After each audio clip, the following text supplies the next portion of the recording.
Hey, so in this video I'm going to talk to you about a jig I made for some tent stakes. They're going to be heavy duty tent stakes designed to clip on multiple things, and I'll show you a couple of the prototypes in a second. But what you do is I used a oxyacetylene setup with a rosebud attachment because I didn't have the forge set up, and this is all prototyping. I wanted to have a proof of concept before I actually went ahead and did any type of production run and cut steel for this. So I just lopped off a couple pieces and figured it out. So with the rosebud attachment, I got it cherry hot. I would actually I'd like to get it even hotter than this, maybe even yellow hot, to be able to work this around quickly and effectively, but at this point it still works pretty well. So you put the piece of steel, the rebar, and this is number 4 rebar as well, for anybody that's trying to figure out how to make one of these, and you literally drop it right in here and wrap it all the way around. And each one of these different pegs and posts have a different reason and purpose. So here's the first one that I made, and you can see with this little tab right here, this tab is there because it allows me to bend this piece of rebar up really tightly because these posts are in the way when I do this final bend right here after it's wrapping around. But it doesn't let me put it down that easily, so I'm just going to leave it on top. So it follows all the way around, and then it bends, and then I bent it up. So I put a hot point here and just bent it straight up all the way to the top. And I liked it, but I knew that I was going to do a little bit better with it.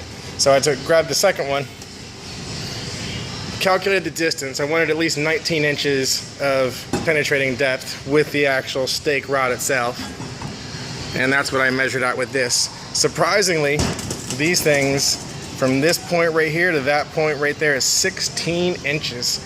That curve soaks up a lot of distance. But this is going to be a lot closer to the actual finished production run. So what you'll see is this one wraps all the way around the same exact way, but this bends flat. And that's the reason that I have these notches right here. So when I'm bending it past this hook point right here, it can drop down in there like that.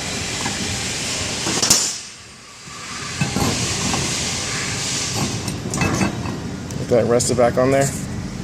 So this piece right here, now it was also welded on there, and that's way more filler metal than is going to be on the actual production run themselves.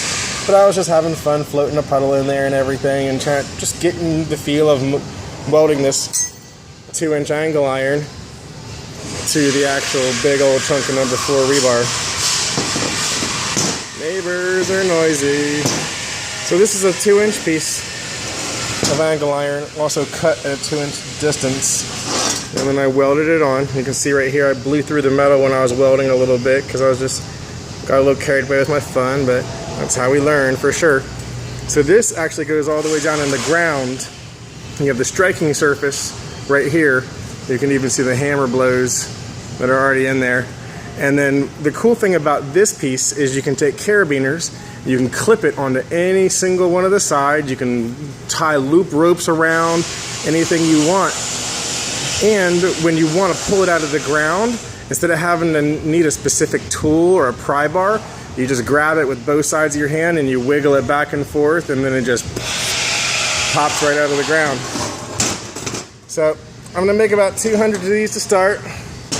They're going to be wildly popular, and they are so much more efficient and easy to make and manufacture than the previous carnation of these, if that's a word. So that's what it is. This is the jig that made it. This is because it's a prototype. I just tossed it on a 4x4 to actually create some distance and everything. This piece also right here, these 2 tall bars, are actually designed when I get into the production run to allow me to take like an 1/8 inch piece of steel, drop it down in here, and actually a couple times so it actually gets a nice clean line on the inside corner right there. That's why I left that high. I may just chop those off. They may not end up getting used at all. But that's what it is, and that's how it's made, and thanks for watching.